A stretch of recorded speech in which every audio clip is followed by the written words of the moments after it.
Jim and Kathy Signorile, the founders of St. Michael's Soldiers, had a vision for a commemorative mural which would pay tribute to some of the fallen heroes in their county.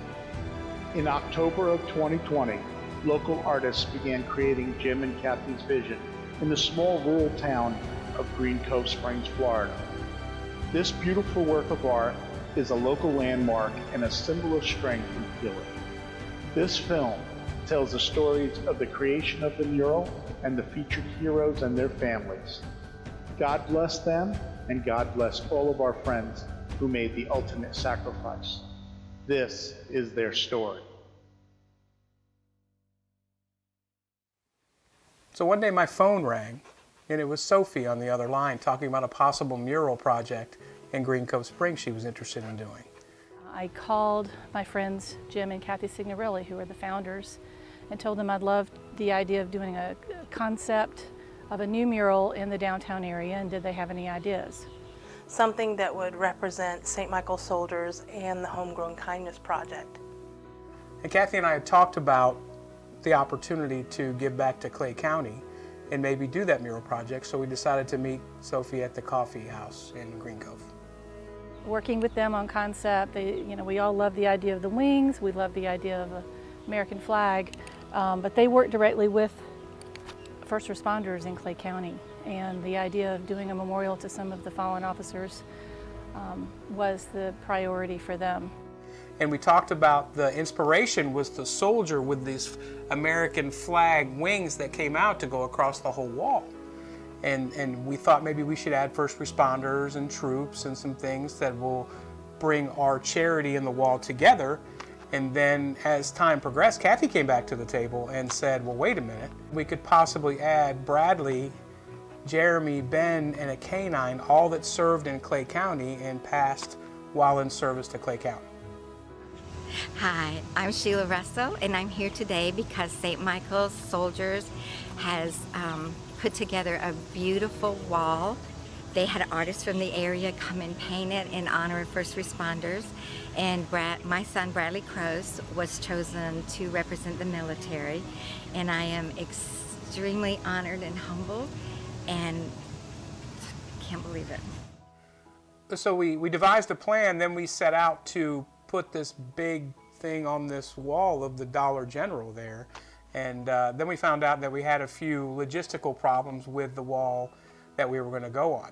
And it had a power line that draped across, and there were some issues with it being a live power line, so we called the city, and it just didn't work out for that wall. But thank God for Mr. Cheney. He said, well, hold on, I got another wall a couple blocks up that we could just go on right away. So we altered the design a little bit because it's a little bit smaller wall, but it really worked out nicely. Ended up that it was even better because it's right on 17. So anyone that drives through Green Cove Springs gets to see that wall and is able to enjoy its beauty.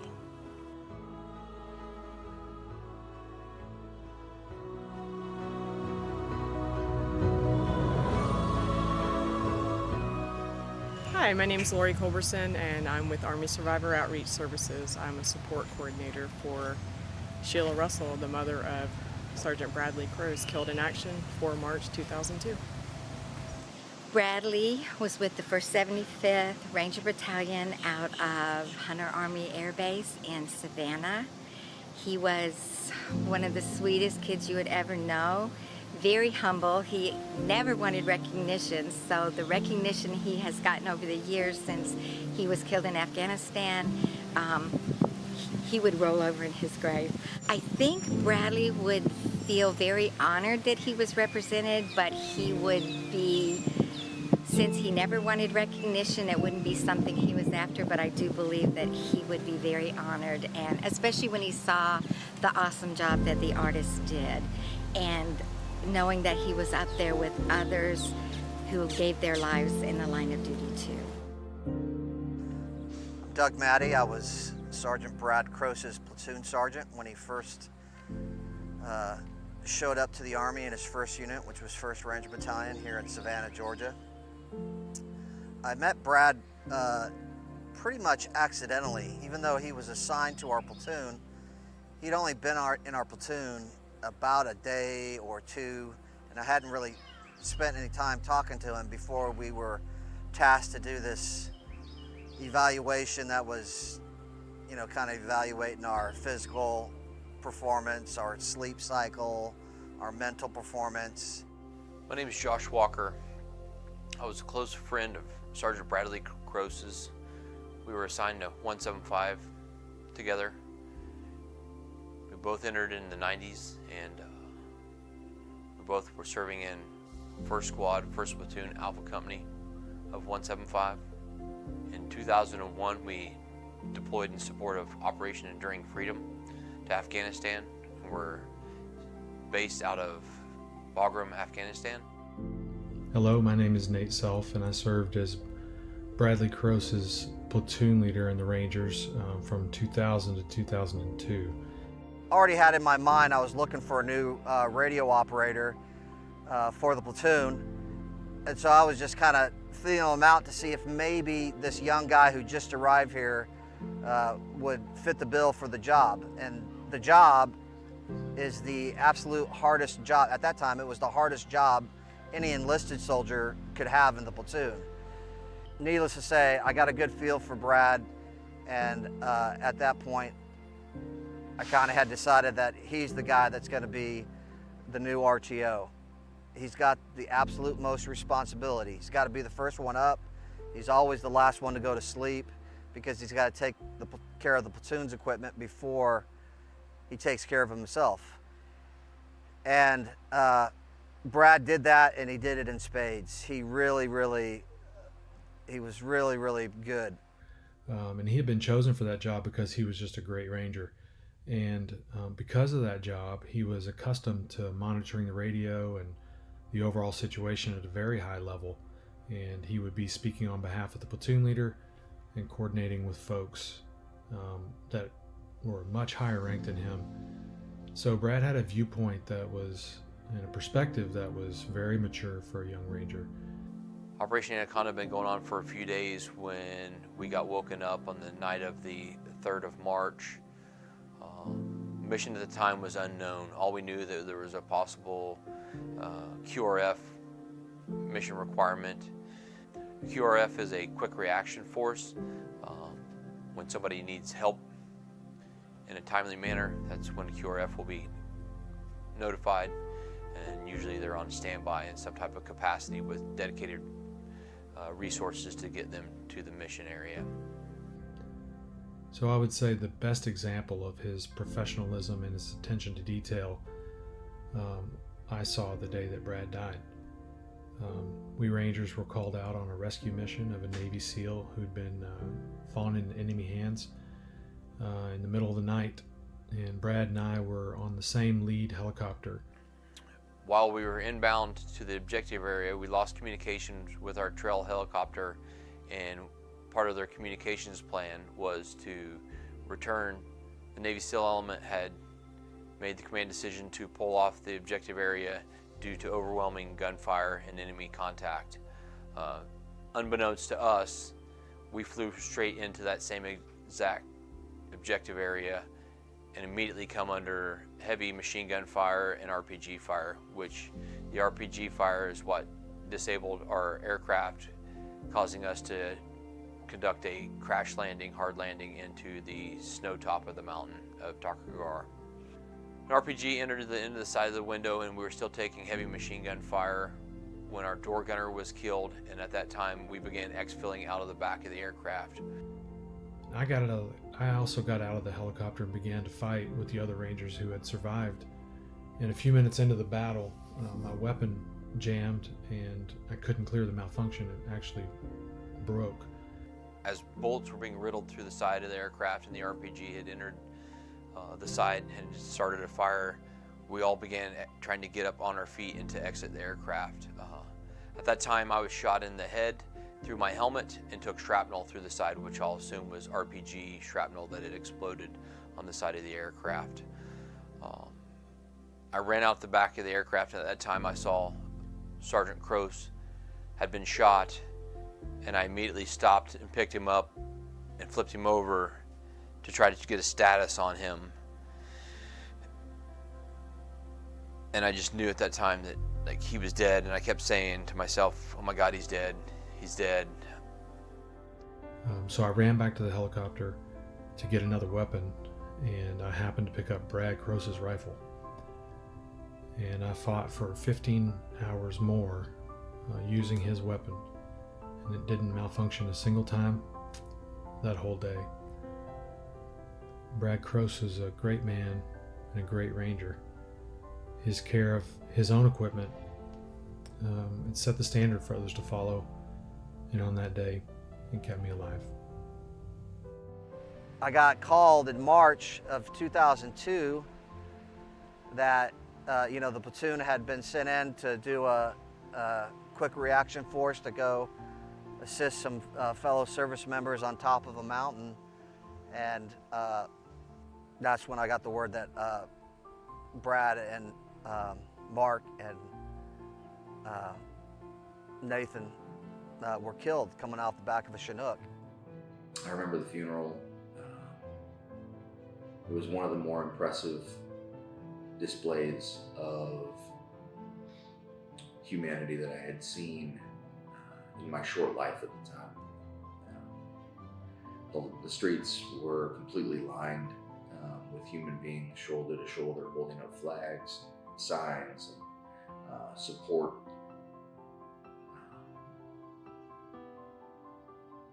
Just beautiful in a way, how the community had come together to show how much love and support they had for Brad there at the end. I would say that after 20 years, it still bothers me daily to have dealt with the level of death that happened in just a short amount of time. My son is named after Sergeant Bradley Croce, so there's not a day that doesn't go by that I don't honor the memory of the sacrifices that Sergeant Croce made for this country and for the rest of us that day. How beautiful it is that 20 years after the loss of Mark, Brad, and Matt, that so many guys would get together and remember them. Guys that would be not quick to be emotional or tear up or cry, would still get together, and how remarkable it would be for them to shed tears in remembrance of those guys even 20 years after they were gone. Brad Croce was a great man and a great ranger. His care of equipment set the standard for others to follow, and on that day, he kept me alive. Thank you, Brad. I worked with Shelia to get some pictures together to present to the artists so that they could have an idea of who Bradley was. And Shelia gave us pictures from the time that he actually entered into the Army and pictures from when he was a ranger. And I actually drove by the wall probably weekly as they were painting that to see the progression of what it turned into.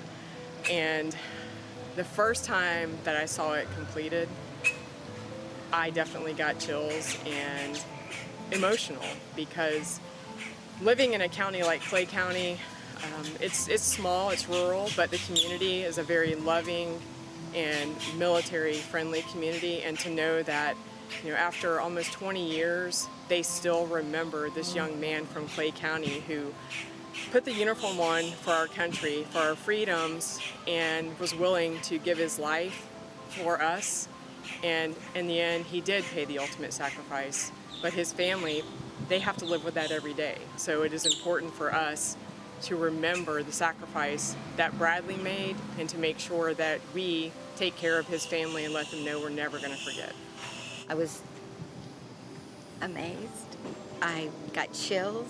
I started crying. I just couldn't believe that someone cared so much to do something so beautiful and so awesome to remember first responders. And especially to see Bradley's face there, looking like Bradley. very hard, but beautiful. We wanted to make certain that they would embrace this project in the same manner we were offering it, as an honor, as a tribute, as something that would stand time for their family members in honoring them in the sacrifices that they gave for us. And with each phone call, each family was overjoyed. They knew that it was our heart and that their family member mattered, and the loss of their family member mattered. So that gave us the go, and we were so excited. And just a few weeks later, Sophie got all the girls from the art guild together, and the project began. One of the happiest days of our lives.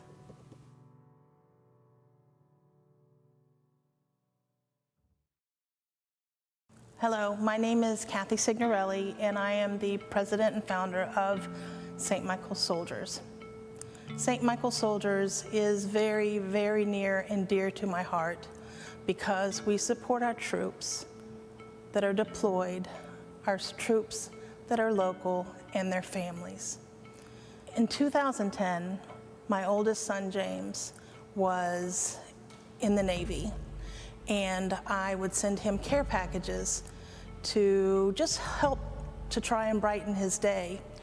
Well, when you send your child care packages, automatically you have several other children who automatically wish to be your child, and I was sending care packages to several of the kids on his ship. And people found out about it, so I had a book club ask me to help them with care package shipping. I had a Bible study, a garden club. There was even a young boy who was 5 years old who, instead of having a birthday party for himself, he collected treats for our soldiers, and we did a care package party for him to send care packages to our troops for his 5th birthday. In June of 2010, I went to bed one night. It was June 28th, 2010, and while I was sleeping,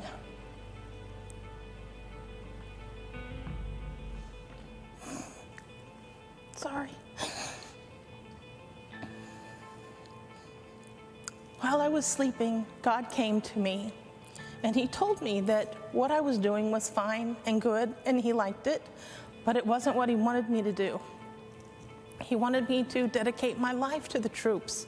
He wanted me to make sure that we helped as many troops and their families as possible. He told me to call it St. Michael's Soldiers. He gave me a business plan in my head. He designed the logo and even who to reach out to for our first donation. Took me a couple of days to tell my husband, but I finally did. And when I shared with him what God had told me, he said, "Oh, we have to do this immediately." Jim Signorile, I'm the vice president and semi-founder of St. Michael's Soldiers. I'm Kathy's husband. When she told me we were supposed to start this charity, there were some pretty bad times in the country. 2010, I'm in the car business, and the world had come apart. Our manufacturer was lost through General Motors, was not included in the bankruptcy, so it really wasn't the most opportune time to start a charity. So, but when the Lord calls you, go do it, and we made the phone calls and got some incredible partners and got it rolling in that direction. Hi, my name is Camille Reyes, and this is my daughter, Mercy Reyes. We have been with St. Michael's for 4 years now, and we really appreciate it. It's been really hard for us since my husband has passed away, and we felt lost. We felt like that no one understood what it felt like to lose someone so young. I was 25 when I lost my husband. She was 3, and it felt like the world was crashing on us. And to be with St. Michael's, who helped us feel human, helped us feel included, helped us feel that we weren't the only ones, and brought us together with other families that were in our same situation, was amazing. What do you think? I think it's really good. We received letters from our troops, and the very first letter we ever received, the only thing they requested was socks. And it was a group of 20 Marines, and they were telling us that socks were so hard to come by that they would wear them for approximately 12 days straight and then take them off and burn them because they were nothing but threads. So we started sending packages, we started sending love to our troops. And it just makes a difference. It makes a difference in the fact that their families may send stuff to them, and the government tries to do what they can do for them. But what I've been told is to receive a care package full of just snacks and goodies and love from home from a complete stranger makes deployment just that much better. Deployment is difficult. These men and women, they go down to the MEP station and they hold up their right hand and they swear their life for our country if need be. So the fact that a small care package full of cookies and chips and puzzle books is so easy to come by for us, but so difficult for them, and it makes all the difference in the world. So that's part of why we do it. And the other reason is they love our country, they believe in an American dream, and so do we. St. Michael's soldiers really stepped in a really difficult point of our lives. My dad had just been diagnosed with stage 4 cancer, and we were battling a lot of tough things in terms of what we knew we would lose and what we knew we would miss out on in life. And one of those things was working on my first car together. My mom actually purchased a Jeep for my dad when I was in my younger teenage years, probably 13 or 14. And we talked about that being my first car. And we were gonna work on it and fix everything up, make it brand new looking. And we were so excited to do that together. So when we heard he had stage 4 cancer, we knew we weren't gonna be able to work on that together. And that was something we were going to have to just figure out and deal with and accept as a lost project. But St. Michael's soldiers heard that we had this project that we wanted to do, and Jim and Kathy, who head up St. Michael's soldiers, heard about it and just wanted to help. Even though we never knew them, we never met them, they have no personal connection to us at that time. But they were so generous and took in the Jeep and redid so much of it that we could never have been able to do at that time. They painted it, they redid the bumpers, they changed out the doors, put in stereos, endless amount of work that I could never begin to understand. But it was through that generosity that my dad and I were able to see this project be fulfilled. And even though it wasn't us who worked on it, it was so special because we had these complete strangers step in and put their time and effort into this project for us. And we were able to enjoy it before he passed away in the end. And at this time, I just wanted to take a moment, and even though I've said it before and so many times, just really show my appreciation and say a big thank you to Kathy and Jim Signorile at St. Michael's Soldiers for everything that they did for me and my family through this project. Thank you. Hey guys, Johnny Van Zandt from Leonard Skinner here. I want to talk about St. Michael's Soldiers. Been involved with it for a while now, I guess maybe 3 or 4 years, even more than that. I'm not for sure when I started getting involved with Kathy and Jim, but they started it as for our troops, it's for care packages. They do all sorts of great things. God bless you, and God bless your family, and God bless the USA. St. Michael's Soldiers help soldiers and first responders, and we send them little care packages of a piece of home where they can't often get some of these things, you know, just like toothpaste, toothbrushes, little things that we take for granted. So we want to help them, but it's also year-round, and they have done so much for the community and all these first responders. It's amazing. It's amazing the people and the lives that they touch. I am so privileged to be a part of it. My wife Truly and I are honored to be a part of this. Our family, the Van Zandts. I could tell you so many people that love it and really support it, and we hope you will too.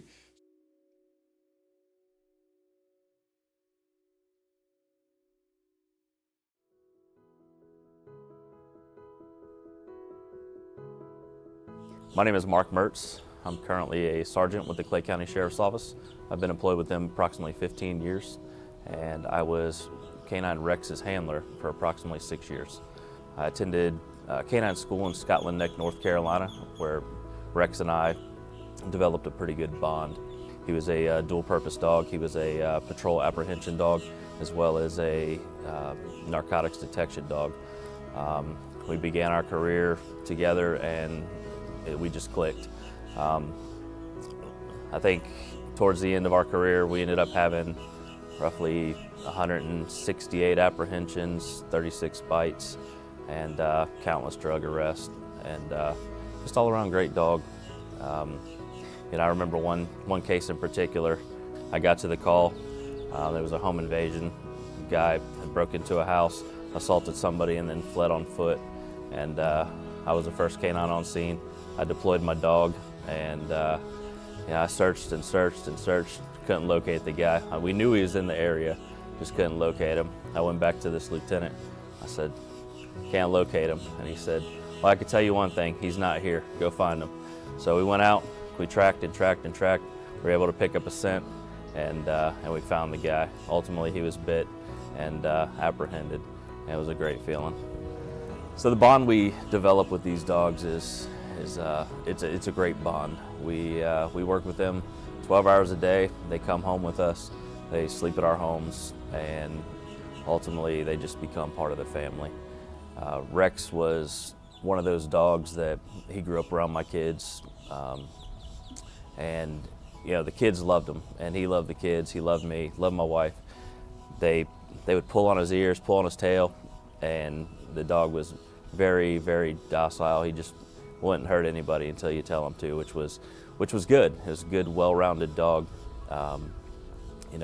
When people would go missing, elderly people, small children, they'd go missing, we'd deploy him, and we wouldn't have to worry about him just attacking everybody at the end of the track, which was good. He was well-rounded, and he knew the difference. He was a one-of-a-kind dog. So a lot of people seem to think that these canines are trained to just attack anybody and everybody. That's not the case. The dogs are more apt to attack when we tell them to. Everything to these dogs is a game. They're not mean because they want to be mean. They take that drive. We call it controlled aggression. We actually make the dogs aggressive in a controlled environment. We start off with a tug toy. We move on to a pillow, we move on to a bite sleeve, and then a suit. And everything is a game to the dogs. There's no aggression, or there should be no aggression, in my opinion, when it comes to a police canine. A lot of people seem to think that they're just gonna, bite them when you walk by. If you have a dog that's out there on the street and they just want to bite everybody, then there's a problem. It's a training problem. I know of 2 occasions where, Rex was tracking and subjects were armed. They were laying in wait, ready to kill cops. And that dog provided me with the knowledge I needed to know that person was close by. So both situations, we took the people into custody, and nobody was hurt. Everybody went home. I got a call from a director in the jail, Director Chris Coldiron, and he asked me if I would be interested in showcasing Rex. As far as, being that he was an absolute legend in Clay County as a police canine, and of course I agreed. Then I spoke with Kathy Signorile on the telephone, and basically she told me what she was doing, and obviously I agreed. I think it's great to showcase these dogs, not only to showcase them here locally, but throughout the world. Dogs play a huge role in a lot of the crimes that are solved in today's world. Somebody robs a store, bails out of a car, runs into the woods, runs through a neighborhood, and you're able to deploy a dog, and that dog's nose is able to take you to that person. That's a great feeling. So when I saw the painting, the mural on the wall, my first feeling was just gratitude. Rex will forever be on that wall. He'll forever be a part of Clay County. He'll go down in history with Clay County Sheriff's Office as one of the best dogs that we've had, in my opinion, of course. He was just an all-around great dog, You know, he had great training, and not only did he provide the citizens with his skills, he saved my life. You know, he was great to my family. He was great to me. He was great to my kids. I brought my wife and kids out to the mural shortly after it was up, and you know, they just think it's absolutely awesome. You know, going from I sent you the photo of me with Rex and my children, and you know, when they were tiny kids. Now my oldest, he's 21. You know, when I told him that Rex was on the wall, he was like, "No way!" It was just, it was great. You know, my kids grew up around canines, so they absolutely loved it. You know, and I think for the most part, you know, it's a deserving thing. You know, we come to work every single day, or we know we might not go home, but these dogs, they don't care. They come to work. They work for free. They work for a little bit of food, you know, and they are willing to sacrifice their life for the betterment of the community and their handler. So Rex was 16 years old when he had to be euthanized. He had a brain tumor, and as a handler and as my first dog, I couldn't live with the reality of having to euthanize the dog. So over time, you know, the brain tumor got worse, started to swell, and you know, he just became a dog that you wouldn't recognize. So ultimately, I got a call one day from my wife, and she said it's time. So I rushed home. We took him to the vet, and we had to put him down. It was a hard day, extremely hard day. He touched a lot of people in Clay County, from, you know, doing canine demos at schools for children, to tracking criminals, to finding drugs, you know, and ultimately making Clay County a better place, in my opinion. You know, I invite everybody to come out and see the mural, and, you know, whether it be Clay County citizens or anywhere nearby, come out, check it out, and you know, take pictures by it, and forever let them live.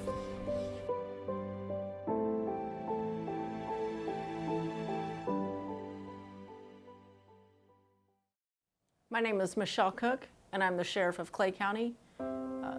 Clay County, the county seat is Green Cove Springs. I actually grew up here in Green Cove Springs.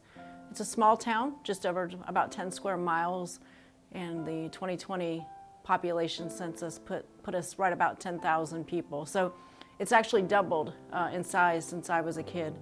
Green Cove is a very close-knit community. Most of us around here grew up here. We all know each other, and you know, just a great place to grow up and raise a family. It's located, the city of Green Cove Springs is located along the St. Johns River, and really became famous because of it had the original Fountain of Youth, and the fountain is still located in Spring Park, which is a beautiful park along the St. Johns River that still has the fountain. And one of the really neat things about the fountain is the fountain feeds the community pool, and then the water runs from the fountain to the pool and then out into the river. So that's one of the really neat things that make Green Cove Springs so special. I am Ed Gaw, the mayor of Green Cove Springs, Florida. And over the years, we've had the distinct privilege of working closely with Jim and Kathy and St. Michael's Soldiers within the city of Green Cove.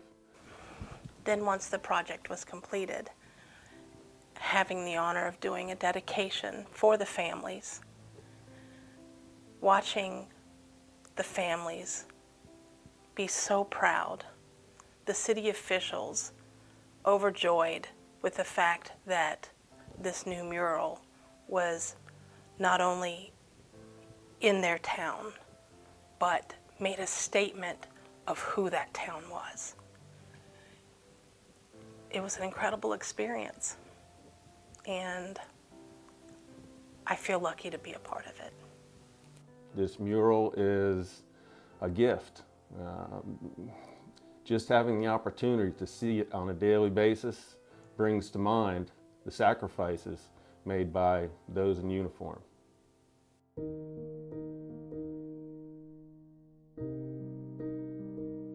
Hi, I'm Anna Zerbel-Williams.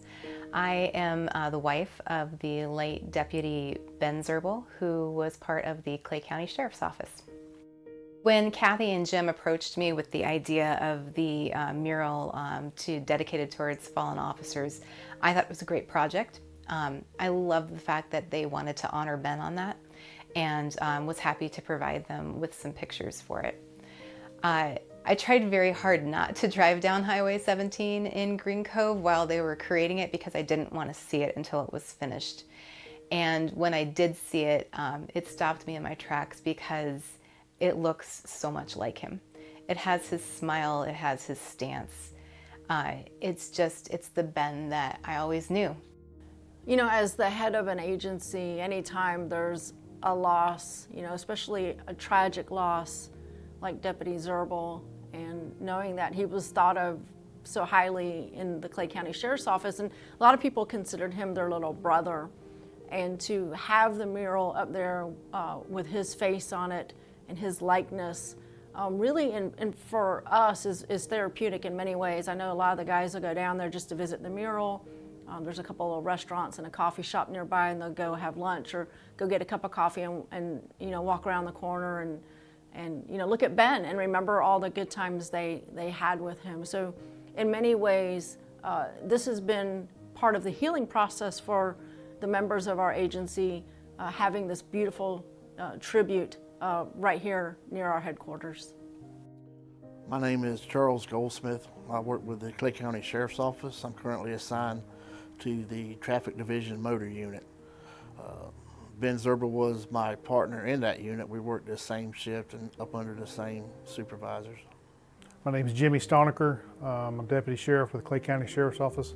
I was one of Ben's partners on the Red Squad Traffic Unit Motor Unit. Ben was a funny kind of guy. He could take a joke as good as he could give one. If you asked him for any type of help, he would be that guy that would go out and do that. If he needed to stay over, he would be that guy that took that last case to do that. A lot of times we have to go out to Keystone, and he'd be that guy to volunteer to go out that way because that was anywhere from a 30 to 45 minute ride, plus doing your enforcement and then coming back in. And he would catch the calls as far as any type of traffic crashes that would happen out there, or if he was closest, he'd be a guy to cancel you to jump that call. Ben wanted to be a law enforcement officer from a very early age. It was part of his blood. His dad was the police chief in the hometown that we grew up in. And when we moved here, he went to the Law Enforcement Academy at St. John's River State College. And in 2006, he graduated and started working for Clay County Sheriff's Office. My name is Ron Jankowski. I work for the Clay County Sheriff's Office, working in a traffic unit. I've been there about 7 years. I've known Ben probably close to 16, 17 years. Whenever something would normally get somebody else upset or get them down, he never would. He'd always smile and just roll with it. The old saying was that water off a duck's back. That's what he would do. He'd take it in stride and do what needed to be done. Never had a mean word to say. Never saw him in with a bad attitude or in a bad mood. Nothing ever seemed to get this man down. My name is Donald Sutherland. I'm currently retired from the Clay County Sheriff's Office. At the time of Ben's accident, I was his acting sergeant, his supervisor, and had been for several years.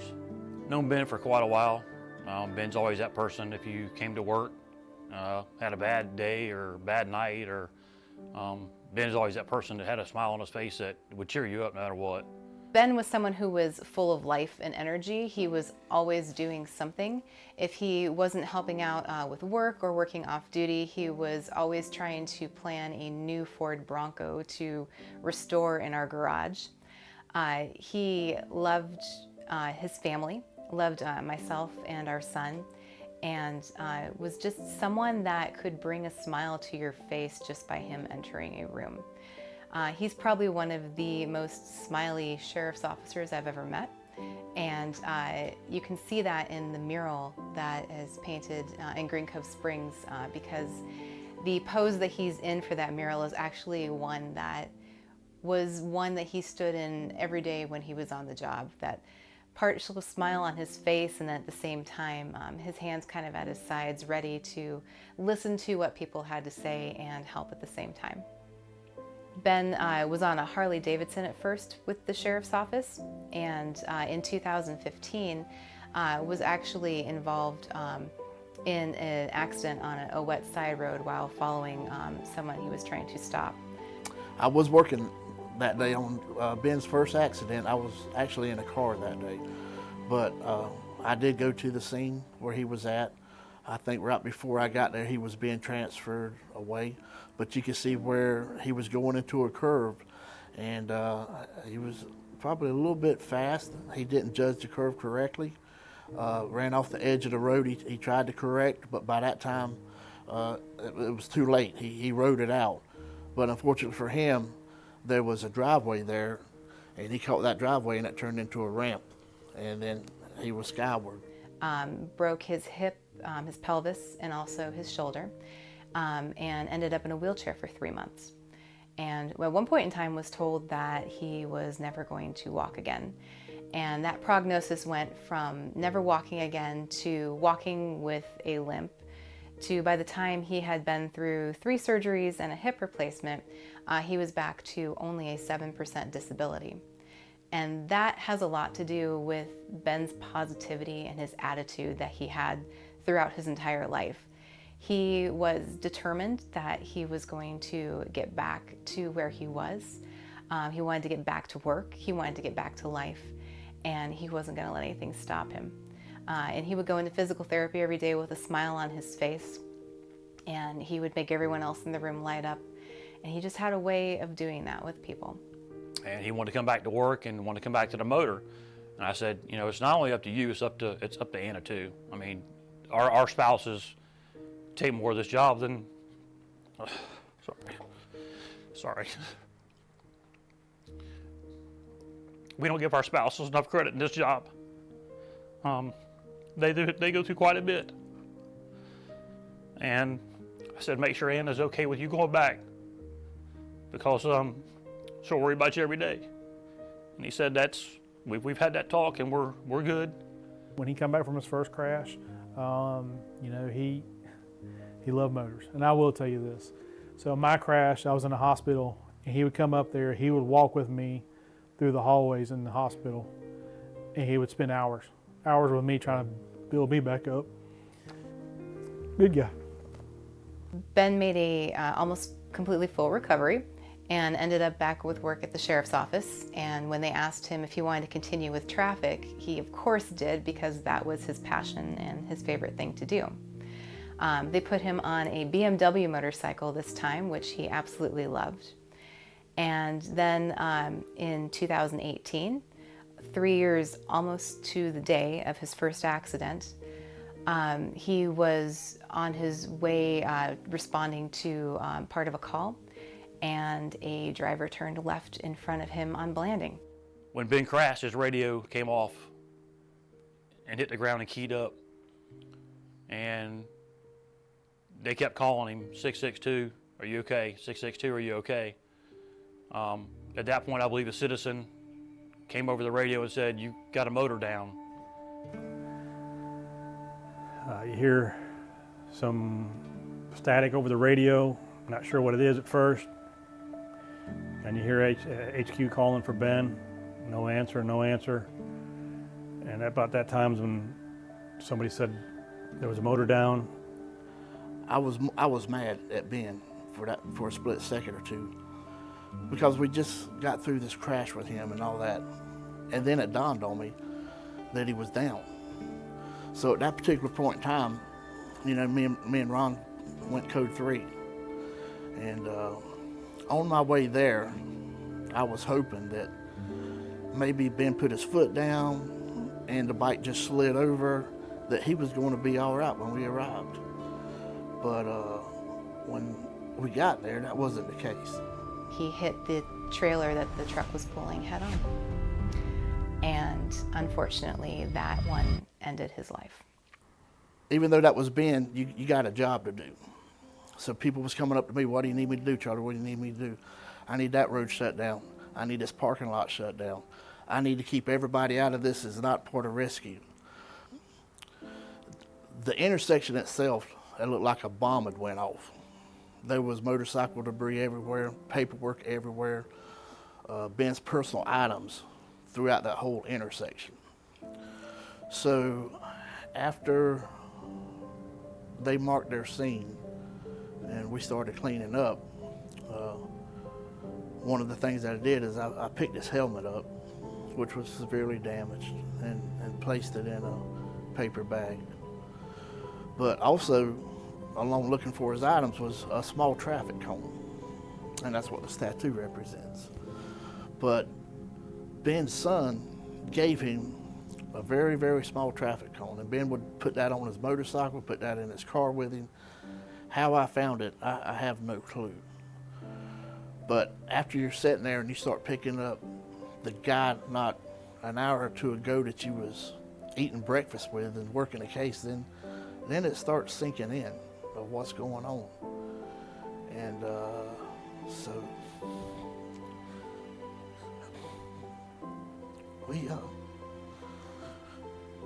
we did what we were supposed to do. I've never seen a woman as strong-spirited as I saw his wife that day, Anna. She held it together more than anybody else I ever saw, including myself and some of the big, strong guys here that wear the uniform. But I know it hit her later. You know, Ben was a good guy. I know the other guys have said it. You know, he's always had a smile on his face, and he did. But we had to order an extra big helmet for him because he had a big head. So we always made fun with him with that. But he always laughed. He always took it in stride, and he loved riding the motor. And I'm just glad I rode with him and called him my friend. Really am. Ben was doing exactly what he loved to do, and he didn't waste a moment of his life. Our lives together were happy, and he made sure that we did everything we could. We had a lot of special moments, especially between the two accidents, where we talked about what would happen if something had happened to him with that first crash. And those were hard conversations to have, but good ones, because a lot of couples don't have those conversations. And it allowed myself and my son to be a little more prepared when the second accident happened. And that put us in a place where we've been able to help continue in the community too, even after this, through programs like St. Michael's Soldiers and Concerns of Police Survivors. I continue on with Ben's memory, knowing that he would want me to continue a positive attitude and continue helping people as best I can in this life.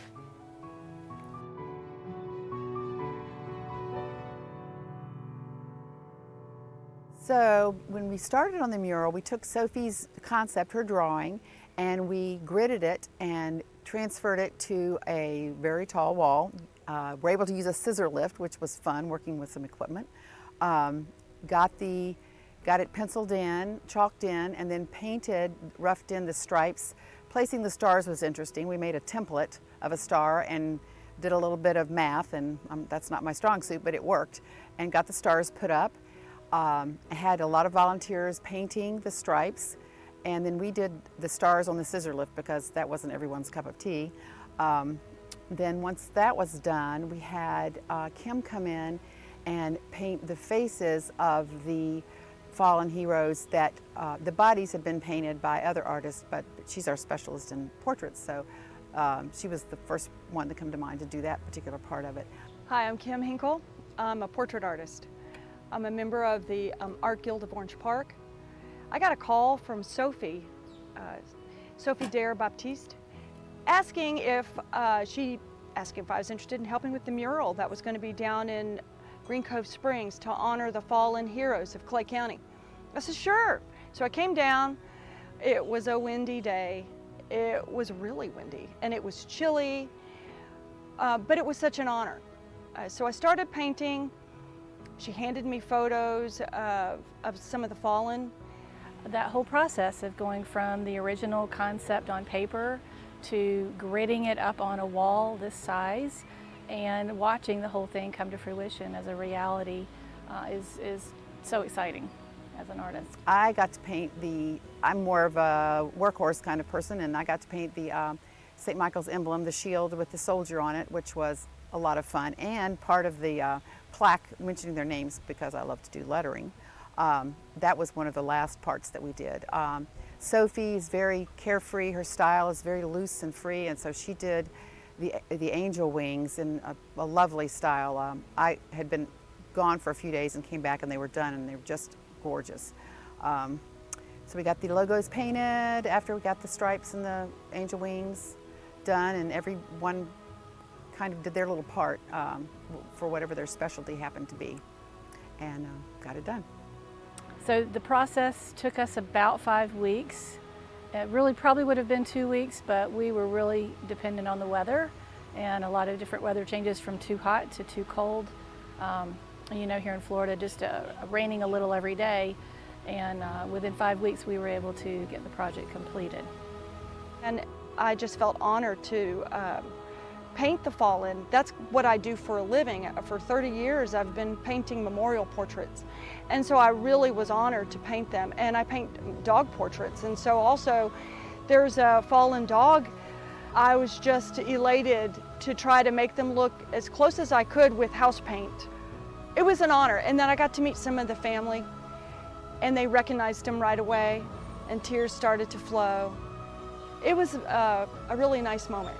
It was a really nice moment to be able to connect with the family and for them to see their loved one always on the wall.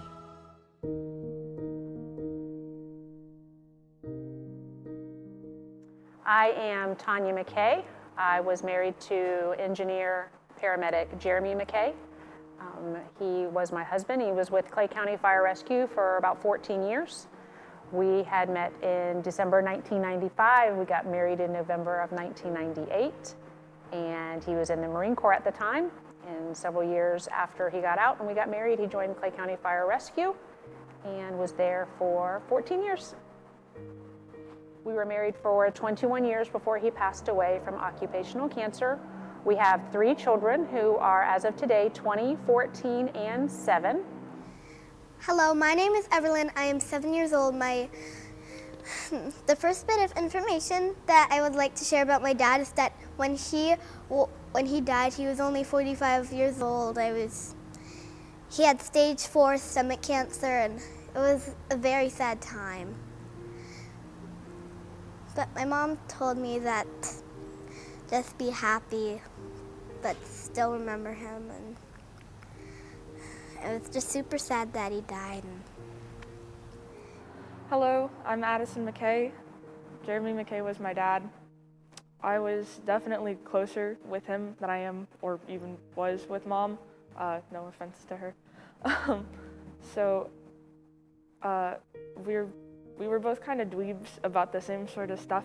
So history and politics and all of that, like, we were both into them in the same sort of way. And I don't know, I guess now that he's gone, it just feels kind of lonelier.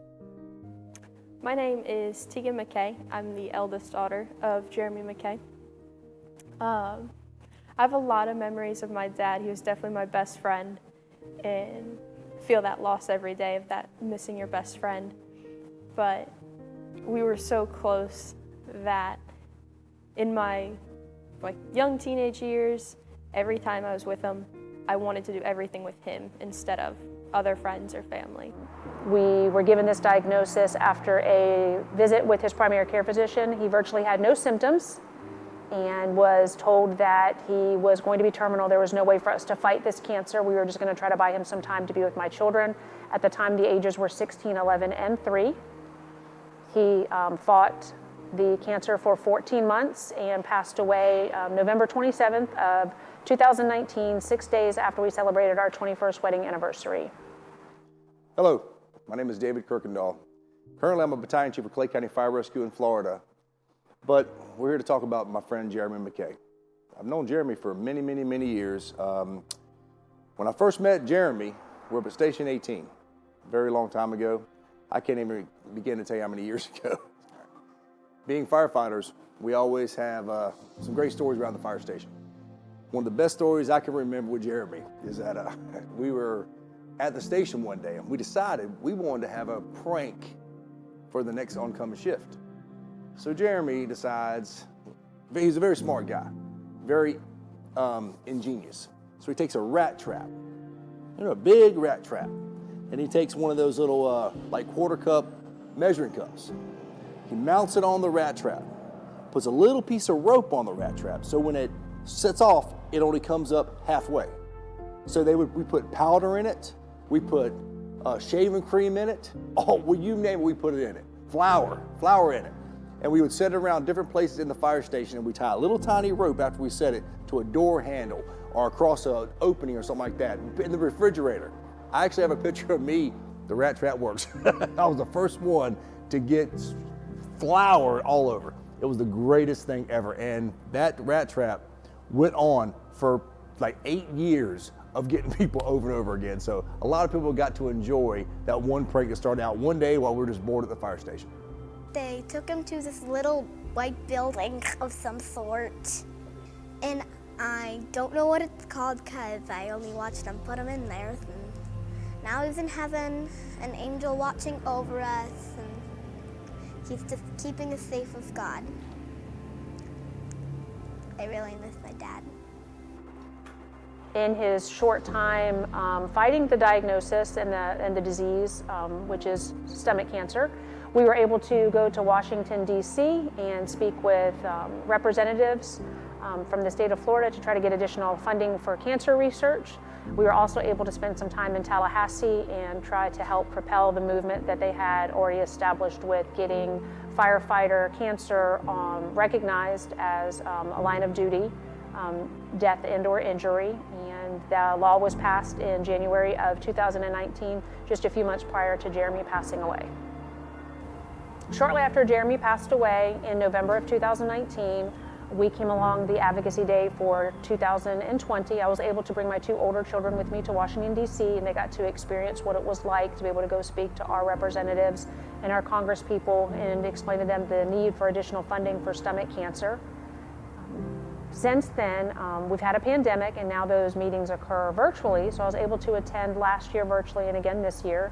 So just a few days ago for Advocacy Day 2022, I was able to speak with 8 different representatives that represent us in DC and actually ask them to continue the momentum that Debbie's Dream Foundation has built to get additional research funding for stomach cancer, because we're learning that it is affecting people at a much younger age. And just like with Jeremy's situation and his diagnosis, there are virtually no symptoms for this type of cancer. So the majority of time when it is finally diagnosed, it's so far gone that their options are very slim. So I'm honored that I still have the opportunity to work with Debbie's Dream Foundation to try to get additional funding and resources to families that are going through the same situation and battle that we went through as a family. When Dad got diagnosed, I had just started doing school online.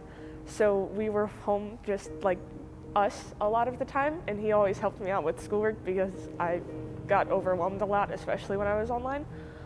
Every morning when he woke me up, I would have coffee. He would make me coffee and just put it next to the computer, so that while I worked, I could like enjoy my decaf. And he would sit there and help me with everything. He was good at math and stuff, which I am not particularly outstanding at. I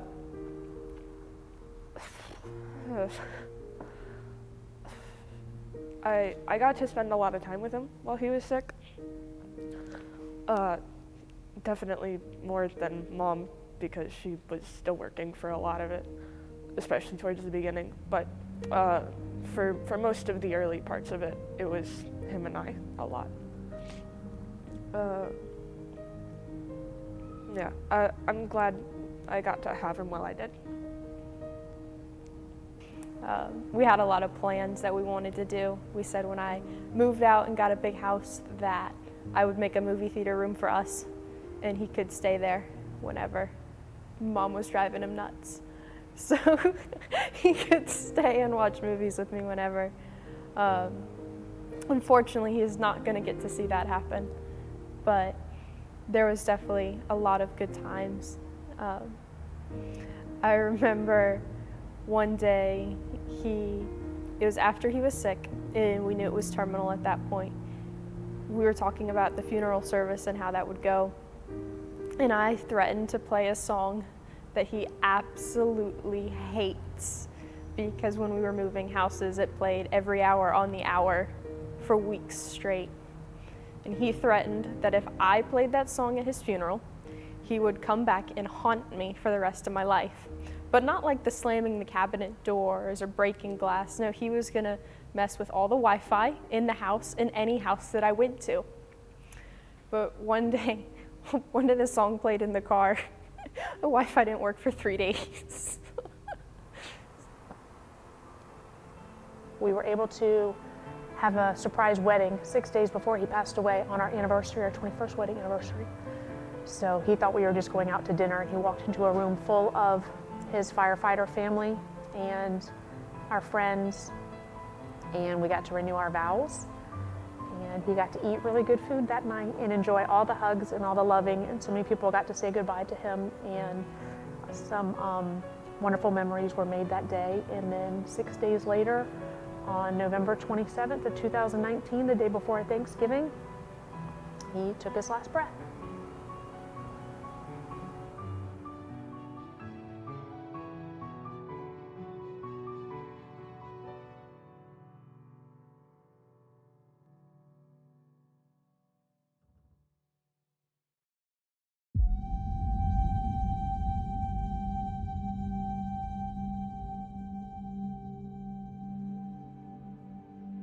Good morning, everybody. Can everybody hear me? Welcome to beautiful Clay County this morning. It's a little warm. I'm going to try to be brief. I just wanted to thank everybody for coming out. This was a labor of love for us with St. Michael Soldiers, and some people really sacrificed what they wanted to do to help us get this done. So I wanted to present some people with some awards and admire this wonderful piece of work. And thanks to people that helped us get it done, okay? First of all, the Art Guild of Orange Park. Sophie headed that project, and they did a wonderful job. I'd love to hear it for them. We have a gift for everybody.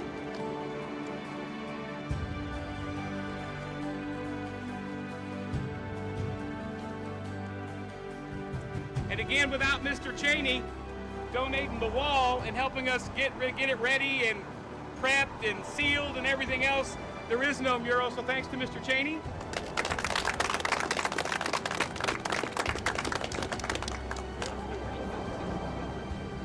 And we have some special people here today with us, the Clay County Sheriff's Office with Michelle Cook, to honor Ben and Rex. We have given them some. And of course we have Shelia. She is Bradley's mother. And she has graced us with her presence this morning as well to honor this for her.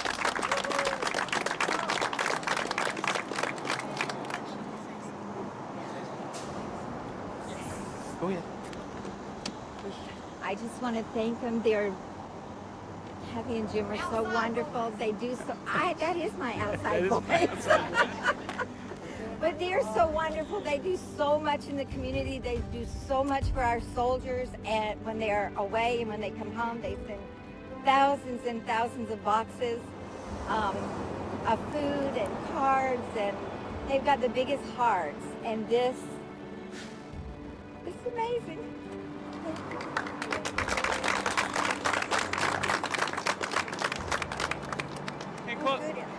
In closing, just, think of all our friends that have fallen serving this county, and think of them when you drive by. Thanks again for coming, guys. I told you we're going to be brief. Kathy, you got anything? Thanks for coming. Thanks to all the artists. Thank you.